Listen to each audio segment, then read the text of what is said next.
నమస్తే, welcome to news place. నేను శ్రీలత. బులెటిన్ల ముందుగా హెడ్లైన్స్ చూద్దాం.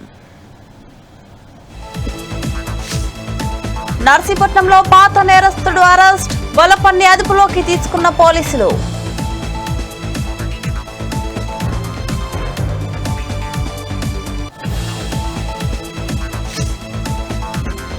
అనంతపురం జిల్లా బెస్తరపల్లిలో గుడికట్ల ఉత్సవాలు, లక్షలాదిగా తరలి వచ్చి ప్రత్యేక పూజలు చేసిన భక్తులు.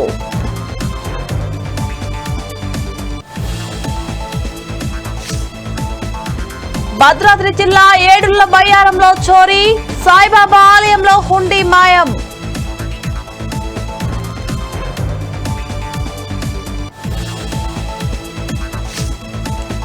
అనంతపురం జిల్లా కళ్యాణదుర్గంలో విషాదం, నారాయణపురంలో ఈతకు వెళ్లి బాలుడు గల్లంతు.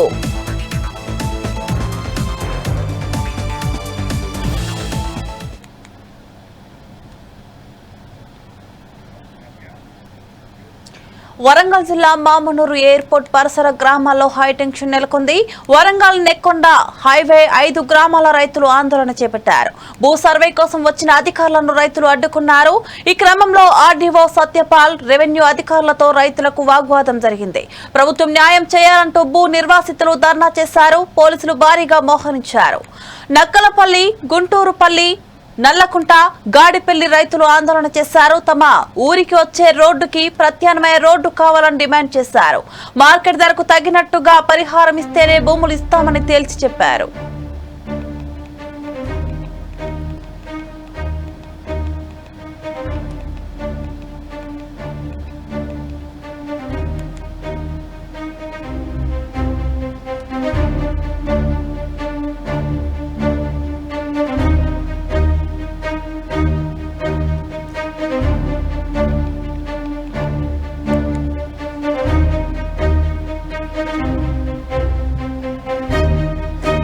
వరంగల్ జిల్లా మామనూరు ఎయిర్పోర్ట్ పరిసర గ్రామాల్లో హైటెన్షన్ నెలకొంది. వరంగల్ నెక్కొండ హైవే 5 గ్రామాల రైతులు ఆందోళన చేపట్టారు. భూ సర్వే కోసం వచ్చిన అధికారులను రైతులు అడ్డుకున్నారు. ఈ క్రమంలో ఆర్డీఓ సత్యపాల్, రెవెన్యూ అధికారులతో రైతులకు వాగ్వాదం జరిగింది. ప్రభుత్వం న్యాయం చేయాలంటూ భూ నిర్వాసితులు ధర్నా చేశారు. పోలీసులు భారీగా మోహరించారు. నక్కలపల్లి, గుంటూరుపల్లి, నల్లకుంట, గాడిపల్లి రైతులు ఆందోళన చేశారు.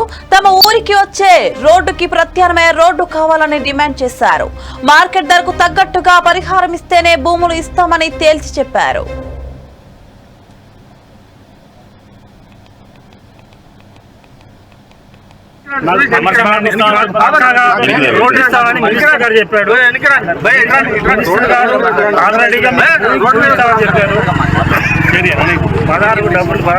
డబ్బులు ఇస్తా ఉన్నారు. మాకు ఈ 2 సార్లు అయితే ఇంకో 2 ఇస్తాం. అంటే మీకు ఇప్పుడు బూతులు పూస్తానన్నారంట కదా. నవోదయ దగ్గర మాకు నవోదయ రాజవారి కట్టే 2 భూములు ఉన్నాయి. మీకు ఇష్టం వచ్చి నేను తీసుకోమని చెప్పారు. నవోదయ ఇప్పుడు మా కలెక్టర్ గారు మీకు ఇచ్చే ప్రక్రియ లేదంటున్నారు. దానిలో భాగంగానే అంటే మంత్రి గారు ఏమి హామీ ఇచ్చారు? మంత్రి గారు మాకు మార్కెట్ రేట్ మీకు మార్కెట్ రేట్ ఏ విధంగా ఇక్కడ మార్కెట్ సమస్య ఏంటంటే అది ఎగ్జాక్ట్ 4-5 కోట్లు అది ఇస్తేనే ఒక మంత్రి గానీ ఒక ఎమ్మెల్యే గానీ చెప్తలేరు అసలు చెప్తున్నారు. అన్నది అదే 2 రోజులు ఎమ్మెల్యే మీకు రోడ్లు వేయలేదని అంటాడు. ముగ్గురు మాట్లాడిన వీడియోస్ ఉన్నాయి మా దగ్గర. మంత్రి గారు మాట్లాడారు, కలెక్టర్ గారు మాట్లాడారు, కొండా సురేఖ గారు. బయట వేరే ల్యాండ్ ఇస్తాం, దాంట్లో అన్ని ఫెసిలిటీస్ ఏర్పాటు చేసి మేము ఇస్తామని చెప్పింది. మీకేం కావాలని కోరుకుంటున్నాం? మాకు బరాబర్ ఇక్కడ ఎకరానికి 5 కోట్లు కావాలి. మా ఊరికి పక్కాగా హైవే రోడ్డు మా ఊళ్ళోంచి పోవాలి. అది మా డిమాండ్. మేము మా ఊరు నుంచి 175 ఎకరాల భూమి మేము ఎయిర్పోర్ట్కి ఇచ్చుకుంటూ మా ఊరిని మేము చీకట్లో పడేసుకోవాలా? అదొకటి చూడండి.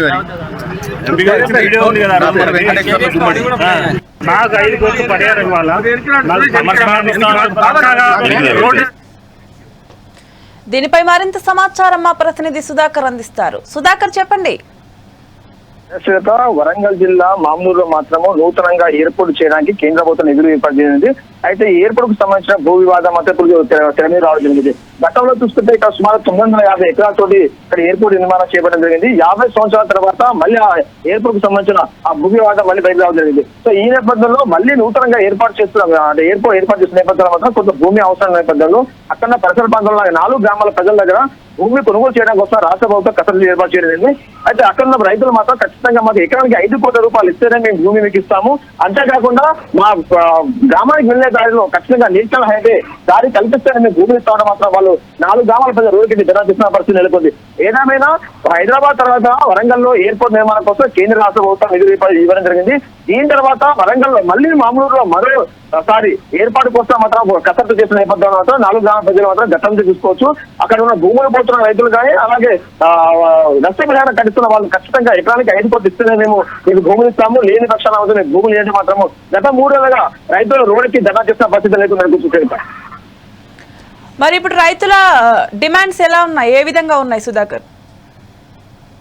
ఎయిర్పోర్ట్ చుట్టూ పరిసర ప్రాంతాల 4 గ్రామాల ప్రజలు జాతీయ రహదారికి ధర్నా రాష్ట్రం చేస్తున్నారు. సంఘటన స్థలానికి మాత్రం ఎటువంటి అవాంఛనీయ సంఘటన జరగకుండా ముందస్తుగా అధికారులు పోలీసు బృందం అక్కడ పంపించి రైతులను నచ్చజెప్పే ప్రయత్నం చేస్తున్నారు. ప్రస్తుతం అది హీరో కూడా మళ్ళొకసారి ఆ గొడవ ప్రారంభమైంది. అక్కడికి ఆర్డీఓ సత్యపాల్ రెడ్డి కూడా అక్కడ వెళ్ళండి. ఆడి కింద తర్వాత రైతులతో మాట్లాడే ప్రయత్నం చేస్తారు. కానీ రైతులు మాత్రం అసలే మీరు మాకు ఎకరానికి 5 కోట్లు ఇస్తే మేము భూములు ఇస్తాము, అంతేకాకుండా ఈ ఎయిర్పోర్ట్ పక్కన నుంచి మా గ్రామానికి వెళ్లే దారికి నేషనల్ హైవే ఏర్పాటు చేయాలి, మేము భూములు పడిపోతే మాకు వేరే మాత్రం మీరు భూములు ఇస్తామని చెప్పారు. కానీ ఆ భూములు సాగుకు పనిచేస్తా లేదా మాకు తెలియదు. కాబట్టి సాగుకు పనిచేసే భూములు మాకు ఇవ్వాలి, భూమి పెట్టుబడికి ఖచ్చితంగా 5 కోట్ల రూపాయలు ఎకరానికి కట్టిస్తే మేము భూములు ఇస్తామని మాత్రం రైతులు ఆవేదన చెప్తున్నారు. ఈ నేపథ్యంలో రైతులకు అక్కడ అధికారులు గొడవ జరుగుతానే ఉద్దేశంగా మాత్రం ముందుగానే పోలీస్ శాఖ అక్కడికి వెళ్ళడం జరిగింది.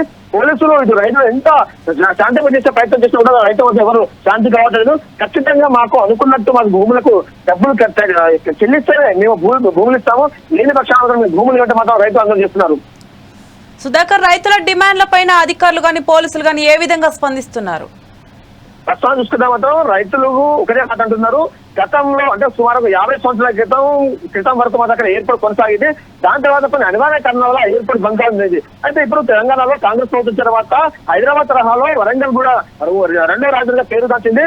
వరంగల్ కు అభివృద్ధి దిశ ముందుకెళ్ళడం మాత్రం మామూలు మళ్ళీ ఎయిర్పోర్ట్ ను పునర్నిర్మాణం చేయాలనే ఉద్దేశంతో మాత్రం రాష్ట్ర కేంద్ర ప్రభుత్వాలు కొన్ని నిధులు విడుదల చేయడం జరిగింది. ఈ నిధుల వల్ల 205 కోట్ల రూపాయలు విడుదల చేశారు.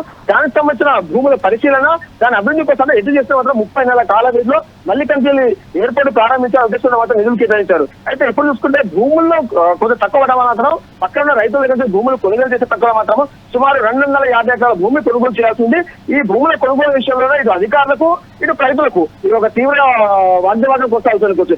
ఏదేమైనా రైతుల వద్ద ఖచ్చితంగా 5 కోట్ల రూపాయలు ఎకరానికి ఇస్తే భూములు ఇస్తామని చెప్పి రైతులు, లేదు ఇక్కడ ప్రభుత్వం ఏ ధర కట్టిస్తుందో ఆ ధరకి మేము కొనుగోలు చేస్తామని చెప్పి అధికారులు. సో వీరిద్దరు మాట మాత్రం తీవ్ర స్థాయికి పోతుందనుకోవచ్చు. కానీ పేరెంట్స్ మాత్రం ఇటు రైతులను ఇటు అధికారులను సమేతంగా ఒక తీసుకొచ్చి సమిష్టిగా తీసుకొచ్చి మాత్రము శాంతంగా వాళ్ళ మాట్లాడే ప్రయత్నం ఇస్తున్నారు. కానీ రైతులు మాత్రం ఖచ్చితంగా 5 కోట్ల రూపాయలు ఇస్తానే మేము భూమి ఇస్తామని మాత్రం కరాఖండిగా చెప్పడం జరుగుతుంది అనుకోవచ్చు.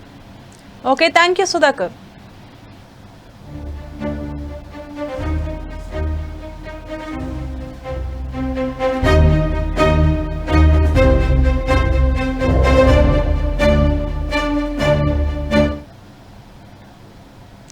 భద్రాద్రి కొత్తగూడెం జిల్లా పినపాక మండలంలో దొంగ హల్చల్ చేశాడు. ఏడుళ్ల బయ్యారం గ్రామంలోని సాయిబాబా ఆలయంలో చోరీకి పాల్పడ్డాడు. దేవాలయంలోని తలుపులు పగలగొట్టి హుండీతో పాటు ఇతర వస్తువులు ఎత్తుకెళ్లాడు. ఏడుళ్ల బయ్యారం పోలీసులకు స్థానికులు సమాచారం అందించారు. చోరీ జరిగిన స్థలాన్ని పోలీసులు పరిశీలించారు. ఘటనపై కేసు నమోదు చేసి దర్యాప్తు చేపట్టారు.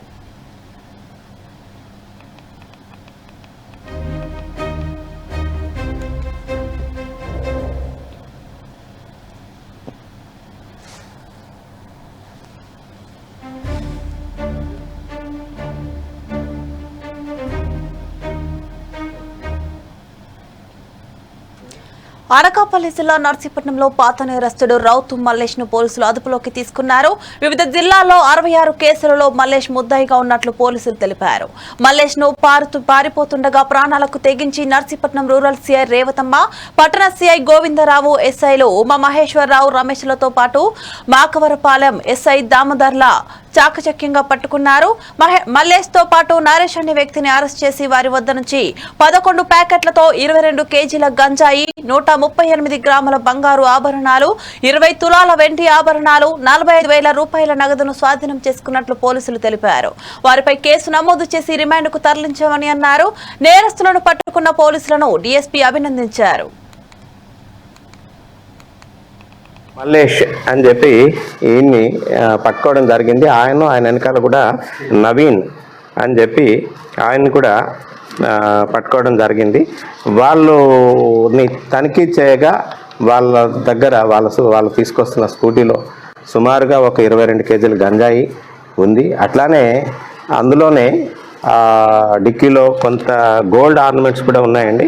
ఆ గోల్డ్ ఆర్నమెంట్స్ సుమారుగా 137.930 గ్రాములు, అంటే సుమారుగా 138 గ్రాములు గోల్డ్ ఆర్నమెంట్స్. తర్వాత క్యాష్ కూడా 45,000 రూపీస్ క్యాష్. తర్వాత వాళ్ళ దగ్గర నుంచి 3 కత్తులు స్వాధీనం చేయడం జరిగింది. అదే వాళ్ళు ఎక్కడి నుంచి వస్తున్నారు ఏంటి అని చెప్పేసి, ఎక్కడిది అంటే గంజా ఏజెన్సీ నుంచి కొనుక్కొని గంజా వ్యాపారం కూడా చేస్తున్నాం, తీసుకొచ్చి ఇక్కడ నర్సీపట్నం చుట్టుపక్కల అమ్ముతున్నాం అని చెప్పేసి వాళ్ళు తెలియజేయడం జరిగింది. వాళ్ళిద్దరి మీద కూడా ఇంతకుముందు కూడా పాతగా NDPS కేసులు ఉన్నాయి. అలాగే ఎవరైతే ఈ రౌత్ మల్లేష్ అన్న ఆయన ప్రజెంట్ మనకి ఇక్కడ SC కాలనీ దగ్గర నివాసం ఉంటున్నాడు. ఇంతకుముందు ఈయన 29/1/2025 మీకు అందరికీ తెలుసు SC కాలనీలో ఉన్న శ్రీ అంబేద్కర్ గారి విగ్రహాన్ని డ్యామేజ్ చేయడం, ఆ రోజే కొన్ని అంబులెన్స్లని ధ్వంసం చేయడం, అట్లాగే ఒక ఇంట్లో దూరి వాళ్ళ తాలూకా ఇంట్లో వస్తువుల్ని కాల్చడం, వాళ్ళ మీద హత్యా ప్రయత్నం చేయడం. గారా దుర్గాప్రసాద్ అని చెప్పేసి ఆయన ఇచ్చిన కంప్లైంట్ మీద అప్పుడు వాళ్ళ తాలూకా స్కూటీలు కూడా కాల్ చేశారని దీని మీద SC/ST కంప్లైంట్, అలాగే 307 ఇంగ్రీడియంట్స్తో ఆయన్ని మీద ఒక FIR ఇష్యూ చేయడం జరిగింది. ఆ కేసులో కూడా దర్యాప్తులో భాగంగా అప్పుడు 2 ముద్దాయిలను మేము అరెస్ట్ చేయడం జరిగింది. వాళ్ళ 4 ముద్దాయిలను అరెస్ట్ చేయడం జరిగింది. వాళ్ళిద్దరు కొడుకుల్ని ప్లస్ ఇంకో వేరే 2 ముద్దాయిలను కూడా అరెస్ట్ చేయడం జరిగింది. అప్పటి నుంచి కూడా ఆయన అబ్స్కాండింగ్లో ఉన్నాడు. అబ్స్కాండింగ్లో ఉంటే ఆయన ట్రాక్ చేస్తూ మేము మా టీమ్స్ అన్నీ కూడా అప్పటి నుంచి టౌన్ ఇన్స్పెక్టర్ గారు, రూరల్ ఇన్స్పెక్టర్ గారు, రేవతమ్మ గారు, అలాగే CCS వాళ్ళ టీమ్స్ తోటి ట్రాక్ చేయడం జరుగుతుంది. ఈ రోజున ఆయన ఇక్కడ ఈరోజు పట్టుకోవడం జరిగింది. పట్టుకున్న తర్వాత ఈ కేసులో ప్రాపర్టీ దేనికి సంబంధించి అంటే క్రైమ్ నెంబర్ 35/25 15/2/25 తేదీన పెద్దబొడ్డేపల్లిలో ఈ కేసుకి సంబంధించిన ప్రాపర్టీ అని అక్కడ ఒక సచివాలయంలో పనిచేస్తున్న ఎలక్ట్రికల్ ఎంప్లాయీ తాలూకా ప్రాపర్టీ అది. ఆ ప్రాపర్టీ కూడా టోటల్ ఇంటాక్ట్ ప్రాపర్టీ అంతా కూడా రికవరీ చేయడం జరిగింది. ఆ ప్రాపర్టీ 123.730 గ్రాములు. అనంతపురం జిల్లా కళ్యాణదుర్గంలో విషాదం నెలకొంది. నారాయణపురంలో దర్శిత్ అనే బాలుడు ఈతకు వెళ్లి నీటి కుంటలో పడి గల్లంతయ్యాడు. గ్రామ శివారులోని స్నేహితులతో కలిసి నీటి కుంటలో ఈదుతుండగా ఒక్కసారిగా దర్శిత్ నీటిలో మునిగిపోయాడు. మిగతా విద్యార్థులు గ్రామంలోని ప్రజలకు సమాచారం అందించారు. ఫైర్ సిబ్బంది, రెస్క్యూ టీం కలిసి ముమ్మర గాలింపు చర్యలు చేపడుతున్నారు.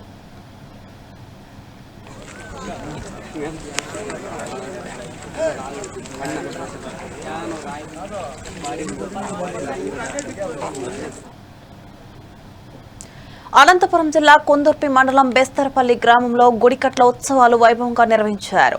ఉమ్మడి జిల్లాలోని వివిధ గ్రామాల నుంచి యాదవుల దేవుళ్లు, కర్ణాటకలోని తుమకూరు, చిత్రదుర్గం, బళ్ళారి, బెంగళూరు, మైసూరు జిల్లాల యాదవ కులస్తుల దేవుళ్లను బెస్తరపల్లి సమీపంలోని శ్రీ బొమ్మలింగేశ్వర స్వామివారి ఆలయం వద్ద ప్రత్యేకంగా ఏర్పాటు చేసి పీటలపై కొలువు తీర్చారు.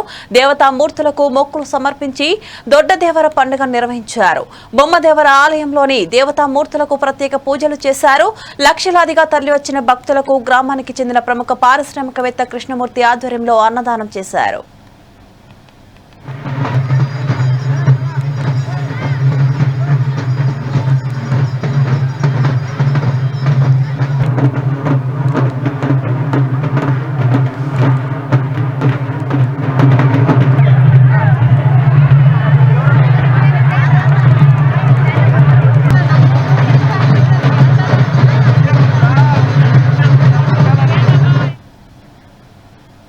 శ్రీ సత్యసాయి జిల్లాలో దారుణం జరిగింది. వివాహేతర సంబంధానికి భర్త అడ్డుగా ఉన్నాడని ప్రియుడితో హత్య చేయించింది.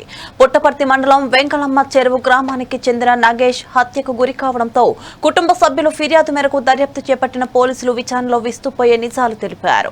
మృతుని భార్య అదే గ్రామానికి చెందిన ఓ వ్యక్తితో ప్రేమాయణం నడిపిస్తుందన్న విషయాన్ని భర్త నగేష్ తెలుసుకొని మందలించాడు.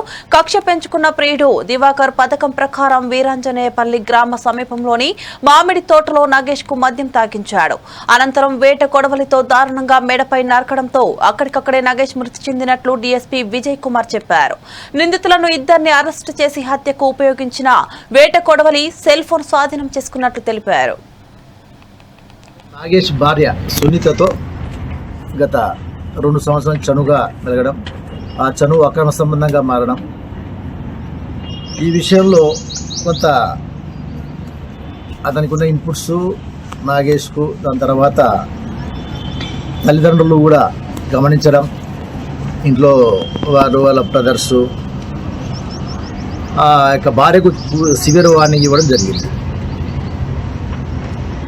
ఈ విధంగా రోజు తనని వేధిస్తున్నాడని చెప్పేసి తన పారామర్ అయినటువంటి దివాకర్కు ఈమె సునీత, చియేటి సునీత చెప్పడం, గత పోయిన 28వ తేదీ సాయంకాలం ఒక పథకం రచించుకున్నాడు ఒంటరిగా దివాకర్. అంటే ఈ సునీతతో ఆల్రెడీ డిస్కస్ చేశాడు, లేదు ఎట్లాగైనా నేను ఎలిమినేట్ చేయాలనేటువంటి ఒక పథకం ఏర్పరచుకోవడం, తాను ఏదైతే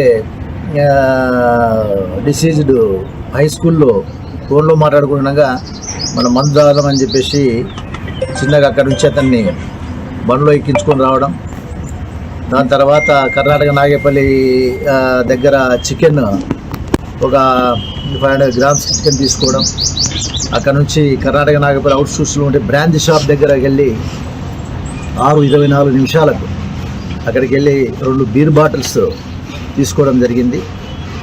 అక్కడ నుంచి ఇద్దరు మందు తాగాలనేటువంటి ఉద్దేశంతో ఒక పథకం ప్రకారమే ఈ యొక్క దివాకర్ ఈ యొక్క వీరాంజనేయపల్లి గ్రామము ఆ శివారులో ఉన్నటువంటి ఒక తోట, మామిడి తోట, ఒక చెట్టు బాగా గుబురుగా ఉన్నట్టు చెట్టును సెలెక్ట్ చేసుకోవడం, ఆ పథకంలో భాగంగా తను ఆల్రెడీ ఒక వేట కొడవల్ని అక్కడ తెచ్చి ఉంచుకున్నాడు. తను ఫస్ట్ తను మందు తాగడం స్టార్ట్ చేసిన తర్వాత నేను తాగనులే, మీరే తాగనని చెప్పేసి చెప్పడం, అతను చిన్నగా మత్తులో జారుకునేటువంటి 2 వేట్లు వేసి నరకడం జరిగింది. దాంతో అతను అక్కడికక్కడే ప్రాణాలు తీయడం, లోపల బ్రెయిన్ డ్యామేజ్ అయ్యేటట్లు పండుగ అతనికి అక్కడే బ్రెయిన్ హెమరేజ్తో కూడా చనిపోవడం జరిగింది. ఈ యొక్క మర్డర్ సింపుల్గా అతను అతని భార్య పోలీస్ స్టేషన్కి కూడా మనిషి ఎవరినో ఇద్దరు ఎక్కించుకొని పోయారు. అనంతపురం జిల్లా గుత్తి మండలం బసనేపల్లిలో ఆధ్యాత్మిక పాదయాత్ర నిర్వహించారు.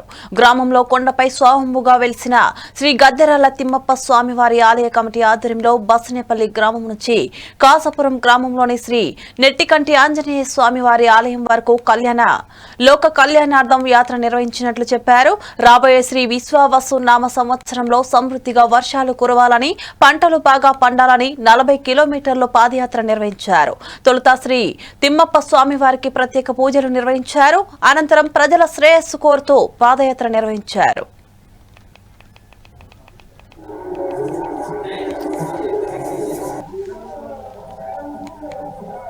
రాబోయే విశ్వావసు తెలుగు సంవత్సరంలో సకాలంలో వర్షాలు పడి రైతులందరికీ సమృద్ధిగా పాడి పంటలు అభివృద్ధి చెందాలని, పంట బాగా సకాలంలో చేతికొచ్చి రైతు ఆనందంగా ఉండాలని, అలాగే దేశంలోని ప్రజలంతా కూడా ఆయురారోగ్యాలతో సుఖశాంతులతో ఉండాలని విశ్వశాంతిని కోరుతూ రాబోయే విశ్వావసు తెలుగు సంవత్సరంలో సకాలంలో వర్షాలు పడి రైతులందరికీ సమృద్ధిగా పాడి పంటలు అభివృద్ధి చెందాలని, పంట బాగా సకాలంలో చేతికొచ్చి రైతు ఆనందంగా ఉండాలని, అలాగే దేశంలోని ప్రజలంతా కూడా ఆయురారోగ్యాలతో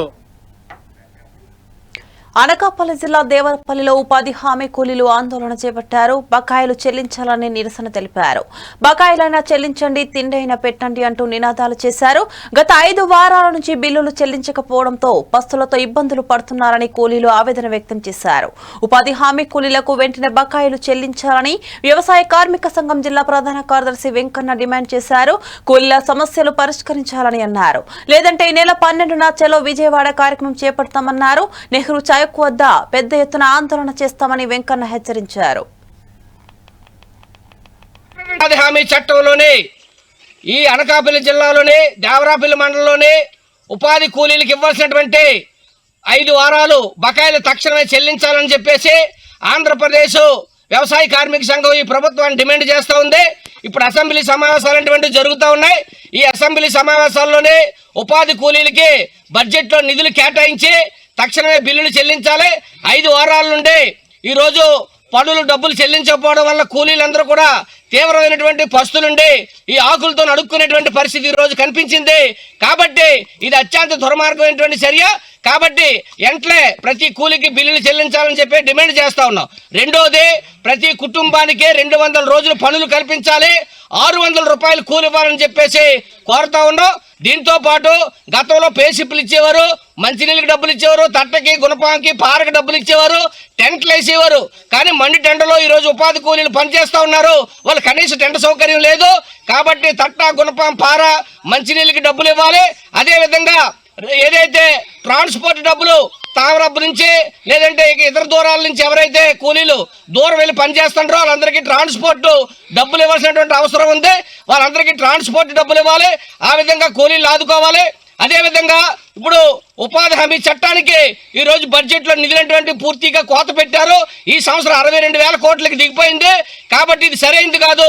1,25,000 కోట్ల రూపాయలకి ఈ బడ్జెట్ అనేటువంటిది పెంచాలి. ఆ విధంగా ఉపాధి కూలీలు ఆదుకోవాలి.